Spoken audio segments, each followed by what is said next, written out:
نبی صلی اللہ علیہ وسلم کا ایک فرمان ہے کہ ما من مولود الا یولد علی الفطرہ، دنیا میں ہر بچہ، ہر انسان ایک فطرت پر پیدا ہوا ہے. فابواہ یحودانہ او ینصرانہ او یمجسانہ، یہ اس کے ماں باپ، اس کا ماحول، اس کا انوائرمنٹ، اس کے ارد گرد کا ماحول ہے جو اسے یہودی بنا دیتا ہے، نصرانی بنا دیتا ہے، اور اس کو مجوسی بنا دیتا ہے جو آگ کی پوجا کرتے ہیں اور عبادت کرتے ہیں. نبی صلی اللہ علیہ وسلم کے اس فرمان میں بہت بڑا پیغام ہے ہمارے لیے، اور مسلمانوں کو بھی بڑی کنفیوژن ہے اس چیز کے اوپر کہ آپ یہ بتائیں کہ اس کا کیا قصور ہے جو کسی کافر کے گھر میں پیدا ہوا. تو ہم آپ سے کہتے ہیں کہ چلیں وہ تو کافر کے گھر میں پیدا ہوا تھا، آپ کا کیا قصور ہے؟ آپ کیوں نہیں اسلام کو مانتے؟ تو ہر کسی نے اسلام کو بھی اپنے مطابق لے لیا ہے، مسلمانوں کے اندر بھی متفق رائے نہیں ہے، اتفاق ہی نہیں ہے. اللہ تعالیٰ نے انسان کو ایک فطرت پہ پیدا کیا تھا، اور اللہ سبحانہ و تعالیٰ جانتے تھے کہ انسان اپنے معاشرے، اپنے ماحول، اپنے والدین، اپنے گھر، ریچولز اور ان سب چیزوں سے متاثر ہو کے اس کی فطرت بگڑ جاتی ہے. اس کو فطرت نہیں کہا جاتا جس کے اوپر انسان آج رہ رہا ہے، سب ان نیچرل ہے، وہ پرسیپشن حق نہیں ہے.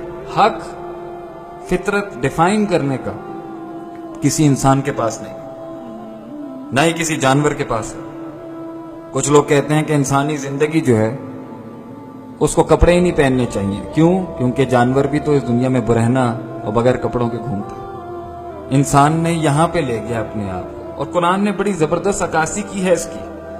اللہ تعالیٰ کہتے ہیں قرآن میں وَلَقَدْ ذَرَأْنَا لِجَهَنَّمَ كَثِيرًا مِنَ الْجِنِّ وَالْإِنسِ لَهُمْ قُلُوبٌ لَا يَفْقَهُونَ بِهَا، ہم جہنم کے اندر جنوں اور انسانوں کی ایک بہت بڑی جماعت کو داخل کر دیں گے. کیوں؟ کیونکہ ان کے پاس دل تو تھے مگر فقہ نہیں تھی، گہرائی نہیں تھی، فہم نہیں تھا، عقیدہ نہیں تھا، انقیاد نہیں تھا، سوچ نہیں تھا، قرآن نہیں تھا، حدیث نہیں تھی.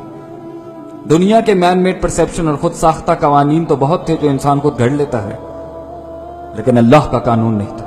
وَلَهُمْ أَعْيُنٌ لَا يُبْصِرُونَ بِهَا، آنکھیں تو تھیں مگر اس کے اندر بصیرت نہیں تھی.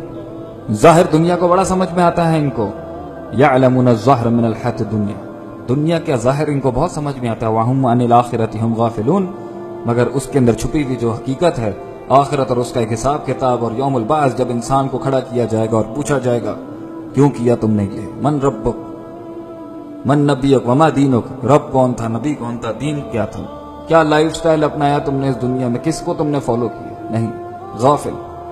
وَلَهُمْ آذَانٌ لَا يَسْمَعُونَ بِهَا، اور ان کے پاس کان تو تھے مگر وہ نہیں سنتے تھے جو حق تھا سننے کا، اللہ کی بات. انہوں نے انسانوں کو ہی سن لیا اور اس میں سے ابلیس کو بھی سن لیا، اور گانے بجانے، ساز باجے، ان مراسیوں کو سننا شروع کر دیا جن کے پاس کوئی فکر نہیں، کوئی تھاٹ نہیں، کوئی ڈیپتھ نہیں. اللہ کہتے ہیں جب انسان ایسا ہو جائے اولئک کالانعام بل ہم اضل، وہ جانور سے بھی بدتر ہے، بلکہ جانور ہے اور جانور سے بھی بدتر ہے، بل ہم اضل، اس سے بھی زیادہ گمراہ ہے. کیا گزرا ہے؟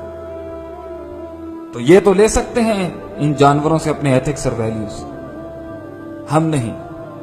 لیکن ہم اس بات کا اقرار ضرور کرتے ہیں کہ انسان کی فطرت ڈیویٹ ہوتی ہے، ڈسٹرب ہوتی ہے، کرپٹ ہو جاتی ہے، فاسد ہو جاتی ہے. تو اس کا مطلب کیا ہے کہ جو انسان سوچ لے گا ہم اس کو کریکٹ نہیں کریں گے. یہ جدید ارتقاء کے جو نعرے ہیں جس کے اندر یہ لوگ کہتے ہیں کہ امر بالمعروف اور نہی عن المنکر مت کرو، نہ کسی کو تنگ کرو، ہر کوئی جو کر رہا ہے وہ حق پر ہے. نہیں، حق ایک ہی ہوتا ہے جس پر سب یونیفائی ہو سکتے ہیں، کیونکہ حق ڈیفائن کرنا اللہ کا کام ہے، کیونکہ اللہ کا اپنا نام بھی الحق ہے. وہ ہے کرائیٹیریا جس کے اوپر حق اور باطل کی تفریق ہوگی. ورنہ اگر کوئی شخص آ کے آپ کو قتل کر دیتا ہے تو اس میں بھی اختلاف ہے، اس کے نزدیک وہ حق ہے، آپ کے نزدیک وہ باطل. ایبسولوٹ ایول اور ایبسولوٹ گڈ، خیر اور شر کا موازنہ ہی نہیں ہو سکتا، پھر تو سب خیر ہے. اس لیے اللہ تعالیٰ نے قرآن میں کہا تھا فَأَقِمْ وَجْهَكَ لِلدِّينِ حَنِيفًا فِطْرَةَ اللَّهِ، اور اپنے چہروں کو اس حنیف دین کی طرف پھیر لو جو اللہ کی فطرت ہے، الَّتِي فَطَرَ النَّاسَ عَلَيْهَا، جس پر اللہ تعالیٰ نے انسان کو فطر کیا تھا، یعنی اس کی پیدائش اور تخلیق کی تھی. وہ فطرت اس دین میں ہے. لا تبدیل لخلق اللہ، اللہ کی تخلیق میں تبدیلیاں نہیں ہوتی. ذالک الدین القیم، اور یہ ایک قیم اور ایک مستقیم دین ہے. ولیکن اکثر الناس لا یعلمون، مگر اکثر انسانوں کو یہ بات سمجھ میں نہیں آتی.